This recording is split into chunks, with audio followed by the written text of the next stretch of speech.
The next demo scene will demonstrate transactions or between companies.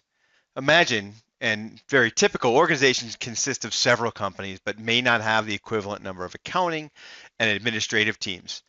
Intercompany functionality lets you do business with the subsidiary and internal partner organizations in the same way as you would engage with external vendors and customers.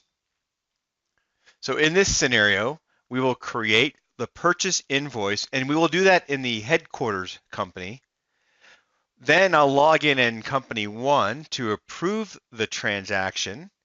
We'll post the journal entry while still logged into company one, and then review the impact on the ledger. So the scenario is I'm a parent company. I receive an invoice from a vendor for consulting services. Some of the costs are incurred by the parent, whereas some of the costs will be deferred to the subsidiary, in our case, Company One. So I'm in as a business manager, and I'm going to go ahead and create a new purchase invoice right off the home page. I'll select the vendor that sent me the invoice, first up consultants, and with the line type set as GL account, I'm going to go ahead and select the consulting fees. I'll enter a quantity of one, and that cost was $1,000.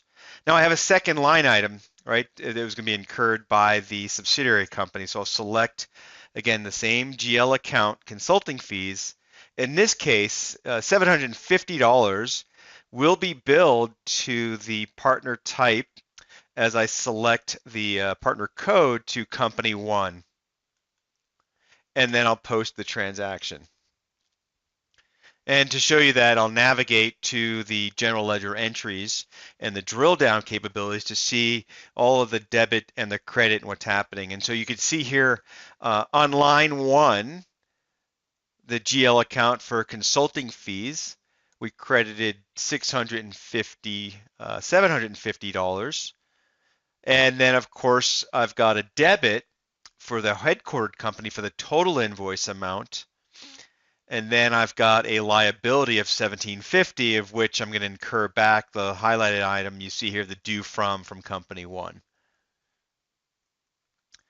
So next I'm going to go ahead and approve that transaction. So again, I'm logging back into a different company. I'm in company one, and instead of just letting transactions flow freely, we want to make sure we review those. So I'll select in the search menu, and I'll search on the intercompany inbox, and I see that there's the transaction. And I'll look at the details of that, and I see this $750. So, okay, I know what that is. I will accept that. And now that is, I can close that window. And now I need to go ahead and post the journal entry. So again, I'm still logged into company one.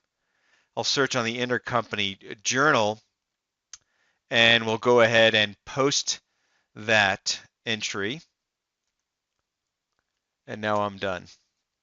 And then the last step, of course, let me just scroll down. I'll show you the impact of it. And I think one way to simply navigate it is I've set up some of my favorite accounts, both the AR and AP, both the company as well as the due to, due from. And you see here, if I drill into that balance, here's that $750. And again, I can navigate to the ledger entries of that account. And so again, showing you the capabilities of how to do intercompany transactions. And the benefit to the company is to be able to minimize errors with a single entry and then post efficient transactions across subsidiary companies.